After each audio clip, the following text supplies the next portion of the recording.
अब हम आगे देखते हैं कि शिक्षक के संगठनात्मक लोकाचार के रूप में एक शिक्षक को आगे बढ़ाने में या उसके रूप में एक शिक्षक के क्या क्या कार्य होते हैं विद्यालय के अंदर।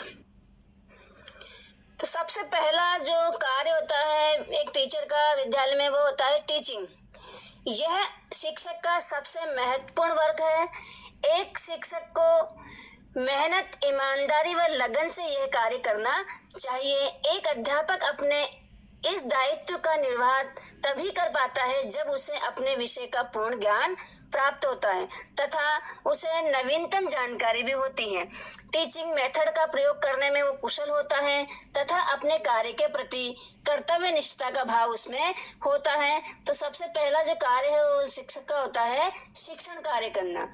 दूसरा कार्य हम देखते हैं विद्यालय अभिलेख कार्य, स्कूल रिकॉर्ड वर्क। विद्यालय में विभिन्न प्रकार के अभिलेख होते हैं, तो उन अभिलेखों का अभिलेखन करना, उनको तैयार करना भी शिक्षक का महत्वपूर्ण कार्य माना गया है। शिक्षक को समय समय पर छात्रों संबंधित विभिन्न जानकारी का अभिलेख करते रहना चाहिए।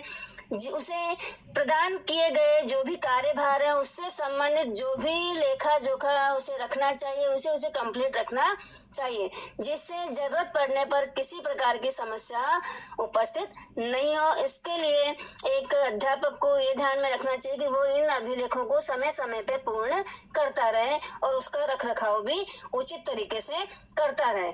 नेक्स्ट जो वर्क है वो है एक शिक्षक का ऑब्जर्वेशन, निरीक्षण कार्य। एक शिक्षक को विद्यालय में होने वाली प्रत्येक गतिविधि पर नजर रखनी चाहिए। उसे जो कार्य दिया जाता है, जो जिम्मेदारी दी जाती है, उसका निरीक्षण उसे करते रहना चाहिए।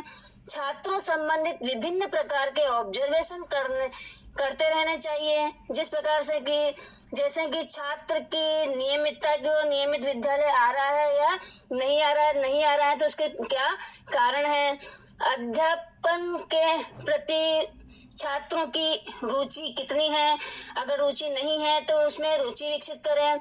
नेक्स्ट है पाठ्य सेवा में जो को करिकुलर एक्टिविटीज है उसमें छात्र की कितनी भागीदारी है, अगर भागीदारी नहीं है तो उसे छात्रों में भागीदारी बढ़ाने के लिए किस प्रकार के प्रयास किए जाएं। तो ये भी एक शिक्षक का विद्यालय में कार्य होता है, महत्वपूर्ण कार्य होता है।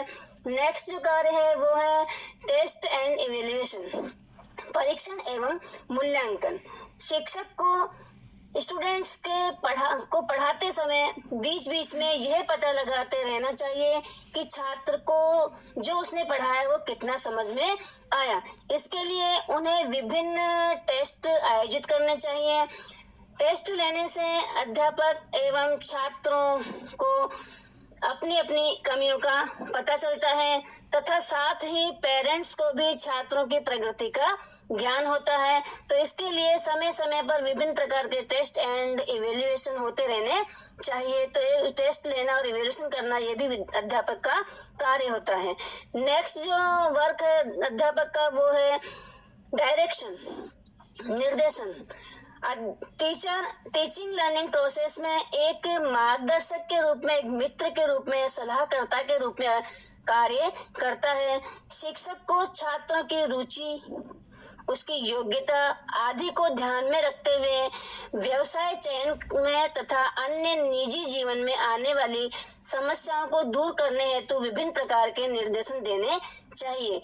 और ये तभी संभव हो पाता है जब शिक्षक मिलनसार होता है तथा सभी की भावनाओं को वो समझता है, तभी वो उचित प्रकार का उन्हें गाइडेंस, डायरेक्शन दे पाता है।